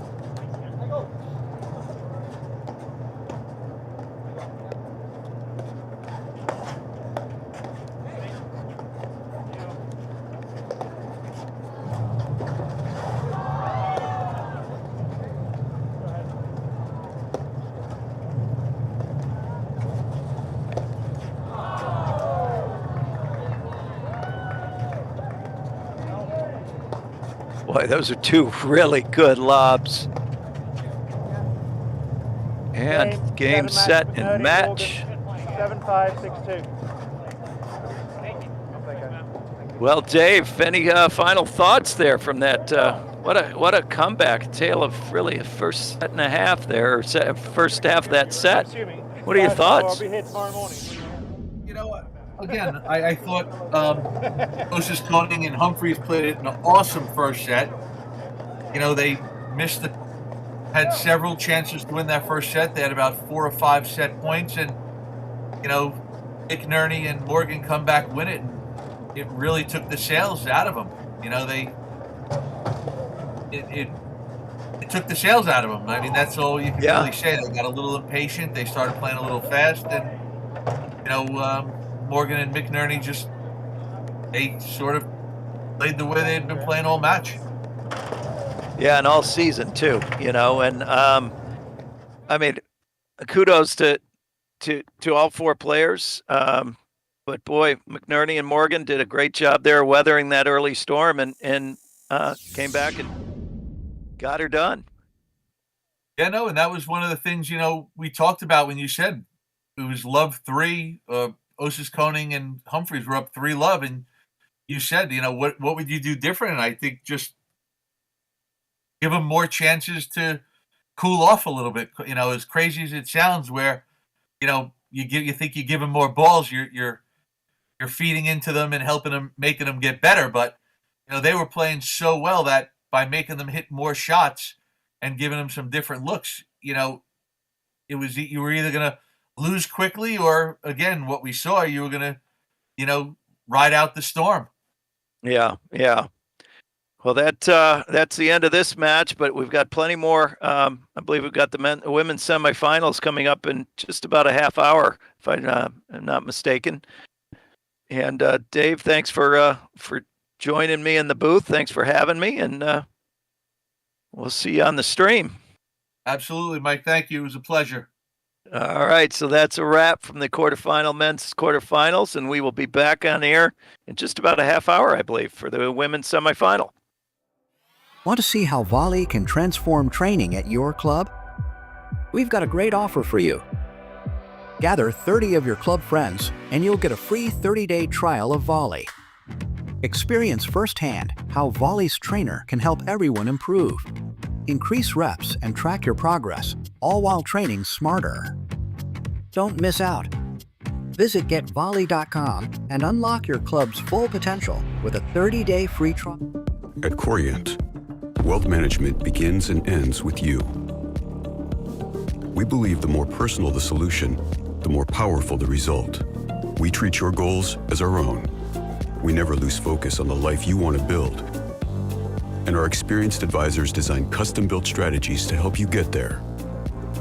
It's time for a wealth management experience as sophisticated as you are. It's time for Corient.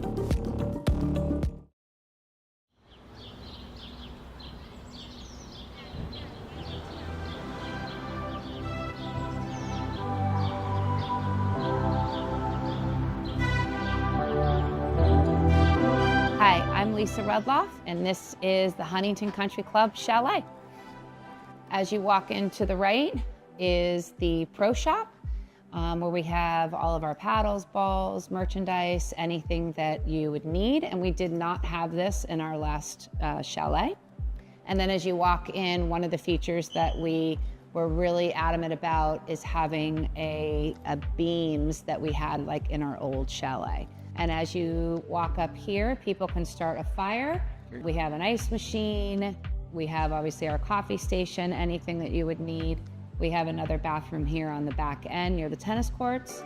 And as you walk to the back, we have our back patio with our 2 French doors. And here we are on the back deck with our comfortable furniture, our fire pit, our umbrella, if anybody's out here during the day. And this leads us to our bird's eye view of all of the 5 paddle courts that we have here at the facility. The deck is one of the best features of the club. When we have any events or any APTA tournaments, this is where you'll find all of the players and the spectators hanging out and watching whatever court they like. Hi, I'm Beth DeTola, and I play paddle here at the Huntington Country Club. The old paddle hut looked like a Swiss chalet with an A-frame, an old stove in the middle. It was very charming. This was a beam that they salvaged from the old hut, and they took the beam down and everybody signed their names, and here's my name. My name is Andy Stabe, and I was the paddle chairman. It's more than a hut. I mean, it's really kind of a communal space. It can accommodate probably 2 or 3 times the amount of guests and players and people. We can host more events, and it's aged nicely over the past few years. Hello, my name is Glenn Kreutz. I've been the golf course superintendent up here at Huntington Country Club. Great use here. It's like between the Hard-True courts and the paddle courts down below, and now pickleball being played down below. It's very busy. Having this hut just gives the members a perfect place to hang out, play, watch, and enjoy the club. My name is Lisa Rudloff. We're at the Huntington Country Club, and this is the APTA Hut of the Month.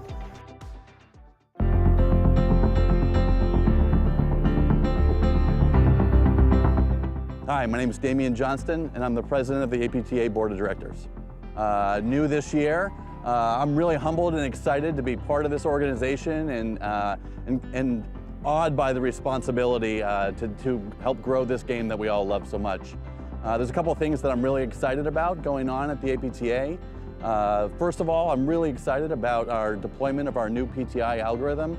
It corrects some of the things that people didn't like about the old one and improves the accuracy for everyone. And what I really like about this system is, although it stresses a lot of people out, it's really great for us creating great events like PTI National Championships, and really one of the highlights of the season for me are PTI Team Nationals, which is a lot of fun for everyone. Another thing that I'm really excited about that enhances our tournament events is Court Director. It's a real-time, live updating scoring system used by our umpires and integrated in for everyone to look at on their mobile apps live while a match is occurring. No more having to ask everyone around you, what's the score? You can look it up yourself on the phone. Another thing I'm really excited about is the expansion of the APTA Tour. This year, it looks like we're going to have live stream matches and tour events across the country every weekend of the season. And that's really exciting to see all the enthusiasm in bringing this great game to communities across the country. To stay up to date with all things paddle, check us out at platformtennis.org.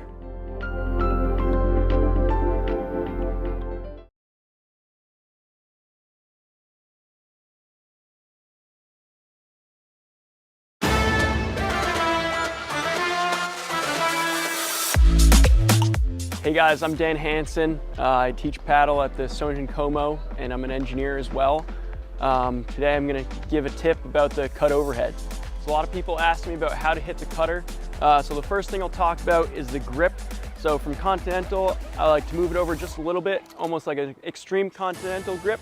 And then for the overhead, I let the ball drop, and I'm coming underneath the ball to get more spin on it. I'm Dan Hansen. I hope you enjoyed that tip of the week. See you on the court.